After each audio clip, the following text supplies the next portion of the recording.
So a lot of producers will often overlook stock plugins, thinking just because they come free with your DAW that they're not usable in beats. In this video I'm going to be cooking up a dark trap beat using only stock plugins to show you why that's just not true. So starting off, I'm inside Citrus and I've chose this arpeggio bell sound. I'm just going to use this sound to put down some chords, and of course because it's an arpeggiated sound it's already going to have a bit of rhythm to it. So I'm working at 140 BPM and I've got my scale set to A minor, and now I'm just going to go ahead and put down some chords.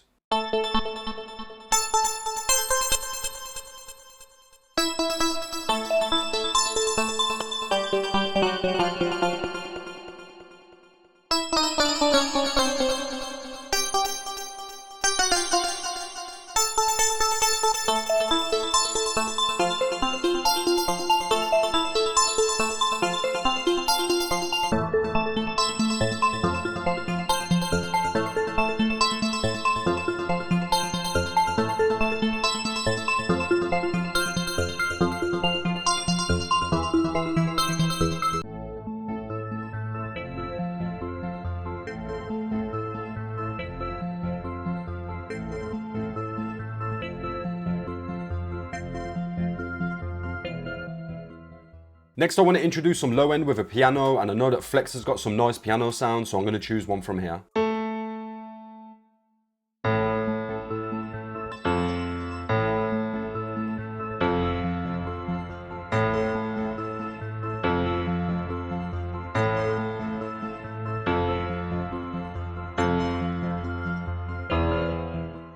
Now this piano sounds a bit thin at the moment, so I'm going to be using the brand new Lux Verb to add some space to it.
Alright, next I want to add in a top line, so I've gone to Morphine and chose the Fairy Bell preset. I'm just going to use this to put down a simple top melody, which I'm then just going to push into the background.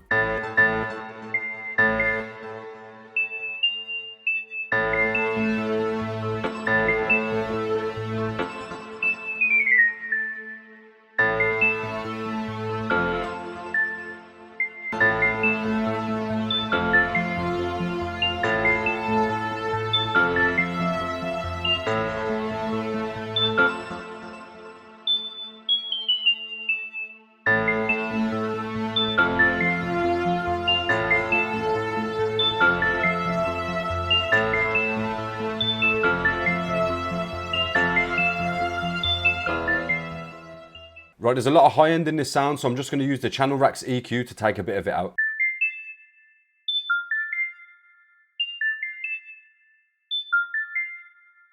And then like I said, I want this sound to kind of sit in the background, so I'm going to use the Fruity Stereo Enhancer to introduce some stereo separation.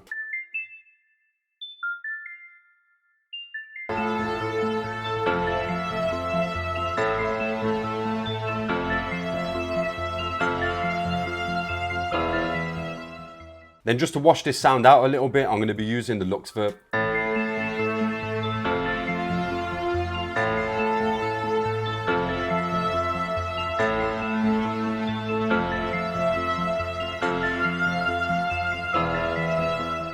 Right, so I'm going to leave it there for melodic elements now and start adding some drums. All of the drums I use in this video are from my unreleased 404 drum kit, so keep your eyes out for updates on that. Because this melody's already got a lot of movement, I'm going to hold back on the drums and keep them quite simple.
Right, I think I'm ready to split this pattern by channel and start arranging it. Straight off, I'm just going to take all of my elements and bring them over to the 9 bar mark, which is where my drop's going to be. So I know for sure I'm going to want this ARP in the intro, and then I'm going to bring this piano in for the second half. Next, I'm going to make both of these patterns unique and just drag these last notes back a little to create some suspense.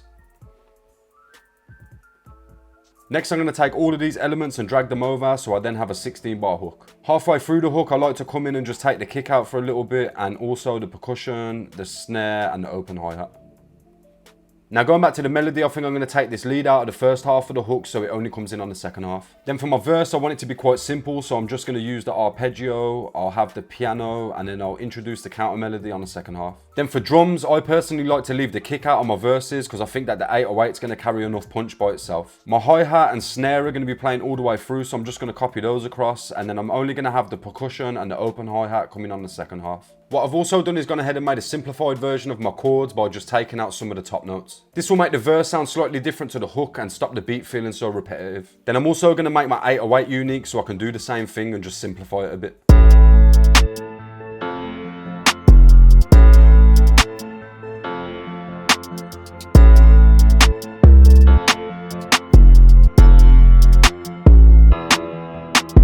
All I want to do now is take my simplified chords and drag them across, and I'm going to start creating a bridge. This section is going to be 8 bars long, and I want it to be quite low energy so I can build some tension to drop back into the chorus.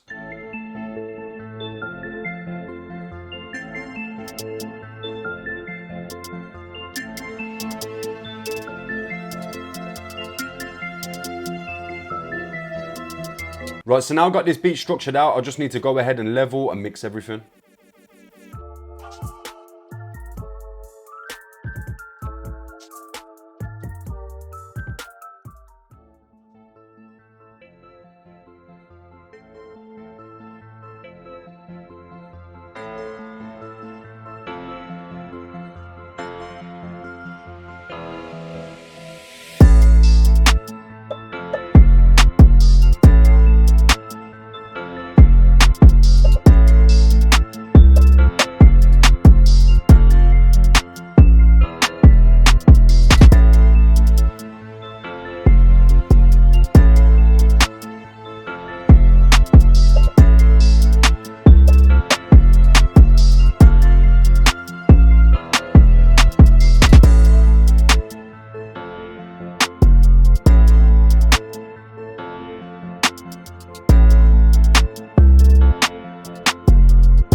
And yeah, that is going to bring us to the end of the video. Let me know in the comments what your thoughts are on stock plugins and whether or not you think they're worth using in your beats. Don't get me wrong, a lot of these third-party VSTs are a lot higher in quality, but I definitely think that these sounds are good enough to be using in beats. If you enjoyed this video or if you learned anything new from it, then do me a favor and hit the like button before you leave. And if you're new to the channel, then click that subscribe button too. There's a link in the description to my brand new Discord server where I'm going to be hosting beat battles and other competitions, so make sure you go and join that. And like always, if you'd like to gain access to this FLP and all of the other projects from my videos, then you need to be subscribed to my Patreon. I've left a link to that in the video description too. If you like to make guitar beats, and I'm pretty sure that you'll like this video up here, then I'm just going to leave a random video from the channel down here. Big shout out to anybody that's still here at the end of the video. I've been Era, thanks for watching, and I'll hopefully catch you all in the next one.